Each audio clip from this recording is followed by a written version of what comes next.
Good morning. Ngasi se ningdokaba numit ki card ki message ying mena se ningdokaba gi number raina hara gadi number se 47 leire kaladana ango bagumba kai gumba admaina sin na bibe ko aduga amana chak thong bada khoina hapa ya bas sangom ano bagumba kai gumba admaina happy be adu duma leire adu monday obanina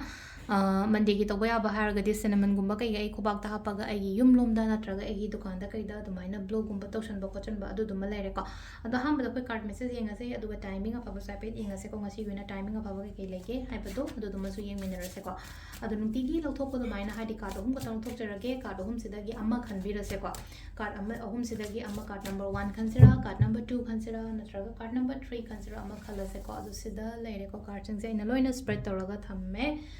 number 1 sida leire ko number 2 sida leire number 3 sida leire ko timing so hajara age ngasi gona timing of aba kai no habado du duma so hajara age ko sida leire ko 1 2 and 3 ko first card khan ba yenga se ko hadi first card khan bangai ge ina kari message no have the first card khan bangai ge na ngasi se ko hadi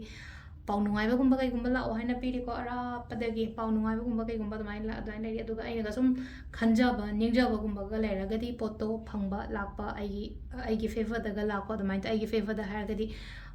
oirakpado amaka aina ningiba aina pame pot mayamdo dumai torako adu traveling gumba kai gumba so dumai na su pi ko hadi lam tu chatpa ko pa ma hadi aduma mayamam so lere ko sisina ko ye number 1 khan bangai gi lere ko number 2 ko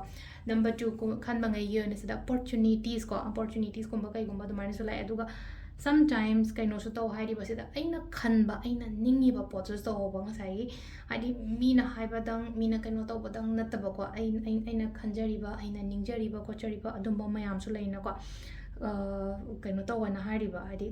just hadi ai ningiba aina pan pot to biyo hai sam na habra number 2 khan bangi le ko number 3 ko number 3 kan basina katang negative oina la ko yengjan ba kalakpa yam ba oina bado yengjan lena down chat kanu ko se laina ko hadi phatau di shani yengjan la ko khosela matam da amarom da phana khando ga de phabo oi hadin phana khando pa hara ga di aingon da kaino yengjan liba khochali ba me hamse kai gi no hana question amala ko matam da kaino yengjan li do kai gi no ai phada na yengjan le ai kem oi da ba kanam oiram da ba mi moi ta de kanam da yengjan loina aduna sometimes yengjan li ngai ai nongma gi chawkhala ine nongma gi growth play ne hana do maina khando pi ba su yai ko yengzaliba mi du dagi aina khara hentana natra haidi moine yengzalai do natra ai ke moi da ba mongon dagi makha ta ba mi ta di haidi mana ka shwe ngon yengzalak toi lai trebe am sheng ha kan da do na haidi yengzalingai ai nongma gi chawkhalin ne haina mai khan bi ba kha dai admaina phan oina khando pi sam na ha ba da sisna ko gi card ki message lai re ko timing and hara se ko timing sina amuk lai no ko mari ga minute yang khani thoi na taru ka minute ko nipan phang le re adagi mu nipan ga minute mari dai na mapan ga minute ni fu phang le re ko adagi mu baru ga minute yang khai hum dai dagi na pung tarit ka minute manga phang le re ba adagi mu nungdang atheng bagi na pung mapan ga minute yang khai hum dai dai na drama thoi ga minute tara tare phang le re ko adu ahing nong ya gi na